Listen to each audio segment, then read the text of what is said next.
Postponement welcome Ijoma Onyato tonight. A former commandant of the Nigerian Army School of Infantry, retired Brigadier General Williams Obene, calls for full-scale war against Boko Haram. Call for postponement of next month's general elections pitches the APC against the PDP. More controversies trail the distribution of permanent voters' cards in parts of the country. And at least 25 die as a Taiwanese passenger plane crashes into a river shortly after takeoff in Taipei. On Business News tonight, ICO Insurance PLC signs $20 million MOU with Finance Corporation.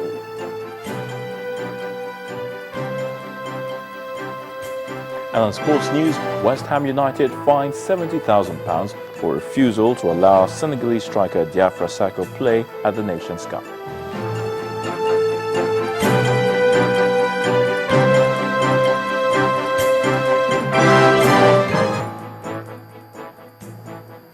Nigeria may have no other option than to declare full-scale war on the terrorist group Boko Haram in the northeast part of the country.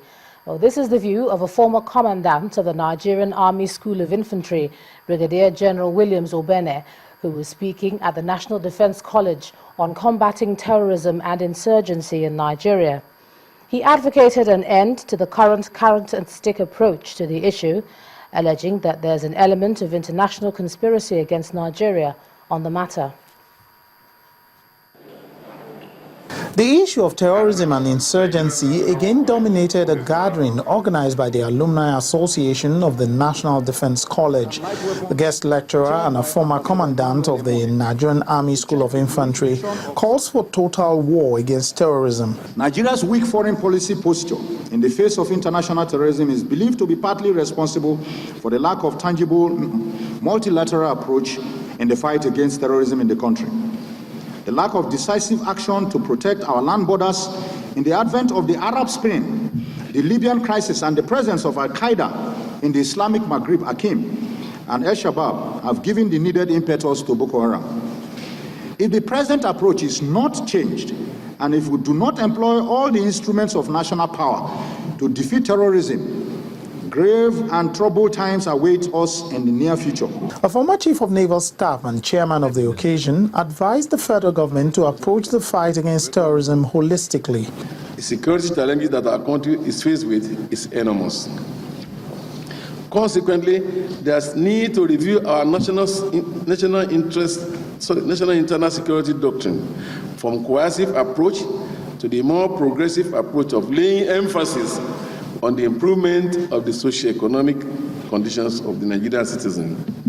And also desirable, even essential, is that civil authorities and security forces respond swiftly to internal security crises. For the Vice Chairman, Senate Committee on Defense, Nigerian youth seeking education from nations with extreme religious bent should be discouraged from studying in such countries. Part of the problem is that we have exposed our youth to nations that are extreme in their behavior, that we should begin to think about not sending our children to some of those nations with extreme religious bent. In the last decade or so, we have seen more and more children going to school in those areas, and they have always come back with extreme beliefs and all that. The one-day seminar, which is the fifth in the series organized by the Alumni Association, will, among other issues, examine the involvement of retired security personnel in the fight against terrorism and the role of communities in national security. The All Progressives Congress has alleged that the Council of State may be persuaded to support the postponement of the general elections at its meeting scheduled for tomorrow, Thursday, February the 5th.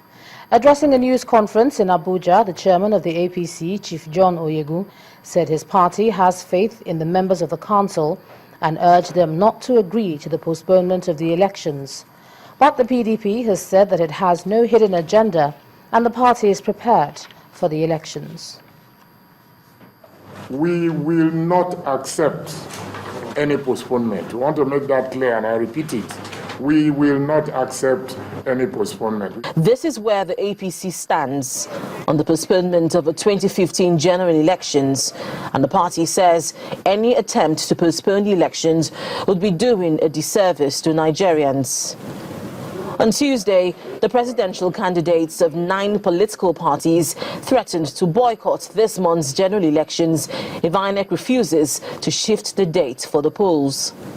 The group said the call for a shift in date has become necessary so that more Nigerians can collect their permanent voters' cards before the rescheduled date. But the APC does not agree with this position and warned of a new plan by the presidency to postpone the elections. The All Progressives Congress, the APC, is aware that the presidency may attempt to drag members of the Council of State into its efforts to postpone the elections during the scheduled meeting of the Council of State on Thursday, that is tomorrow, February 5th. We recognize that INEC has had challenges, no question about that. But these are challenges that have been or are in the process of being seriously tackled by the Commission. And the engineered clamor for postponement is not helping the situation. But the ruling People's Democratic Party, PDP, says it has no hidden agenda.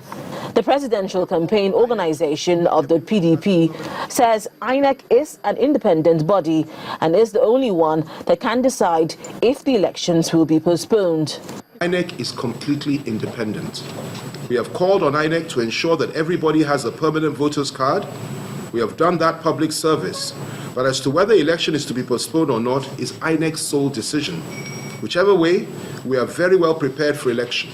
Let it be clear that the APC leaders and members are the ones who are afraid of elections. INEC being the sole body to decide if the elections would be postponed is one area which the PDP and the APC appear to agree on. However, the electoral body has not disclosed if it would postpone the elections or not, but has said the elections would hold on February 14th as planned. Linda Akibe, Channels Television News. And perhaps as part of the move to stop a possible postponement of the February polls, governors from the All Progressives Congress are currently holding a meeting with the party's presidential candidate, General Muhammadu Buhari, in Abuja. Also at the meeting is the national chairman of the party, Chief John Oyegun, and the Director General of the APC presidential campaign, Governor Chibuike Amechi. Our correspondent at the venue of the meeting says the meeting is being hosted by Governor Rochas Okorocha of Imo State, and the governors at the meeting include Governor Babatunde Fashola of Lagos, the Governor of Zamfara State, and the Deputy Governor of Yobe. Also at the meeting are Mr. Sam Nda Isaiah and the former Osun State Governor, Olagunsoye Oyinlola. According to him, more governors are being expected at the meeting. Well, as the call by some groups and individuals for the postponement of the general elections continues, those opposed to the move are also insisting that the polls should hold as scheduled. Human rights lawyer Mr. Femi Falana has criticized those approaching the courts to stop the Independent National Electoral Commission from conducting the elections, saying they are working against the democratic process. He insisted only INEC has the constitutional right to set the dates of elections, and neither the courts nor the executive can take over that right.